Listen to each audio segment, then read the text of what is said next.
Advent began with a concentration, if you were listening to the readings and following the prayers of the liturgy. Advent began talking about the final coming of Christ at the end of the ages, when he will bring to conclusion what he began by being born in Bethlehem and gather us all to the Father. The event that we're going to celebrate and commemorate and remember on Wednesday, of course, is the first coming of God among us in the person of Jesus of Nazareth.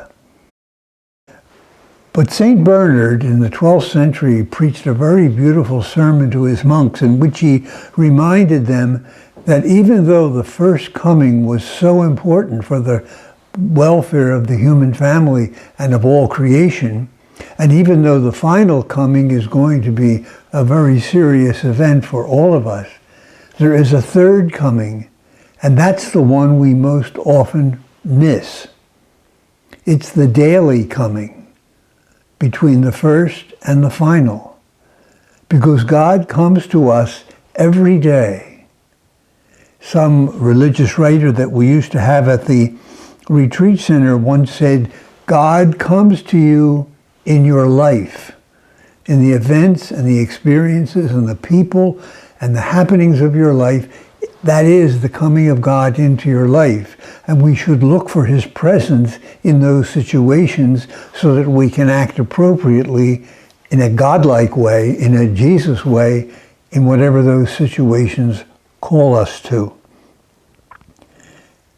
The problem is that we miss this third coming, this daily coming, because we get so involved in other things, good things. We miss the comings because, like the first coming, it comes in silence.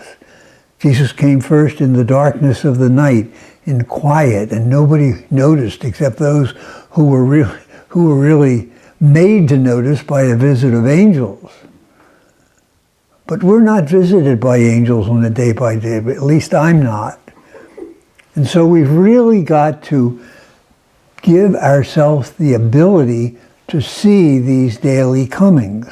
And the most important thing that we have to do for that to happen is to give ourselves moments of silence, when we can stop thinking about all our activities and our problems and our responsibilities and our sins, and to concentrate on the presence of God. That means quietness, quieting the mind, quieting the emotions, quieting the body, just sitting still in the presence of God for a period of time. If we can school ourselves to do that on a daily basis, the presence of God in our life will become more and more apparent. We won't miss it. We won't need visitations by angels to tell us of the presence of God. It will become almost second sight for us. And so perhaps on this last Sunday of Advent, you can give yourself the best gift you will ever have in this regard, and that is, give yourself time every day to experience the presence of God, the presence of Christ in your life.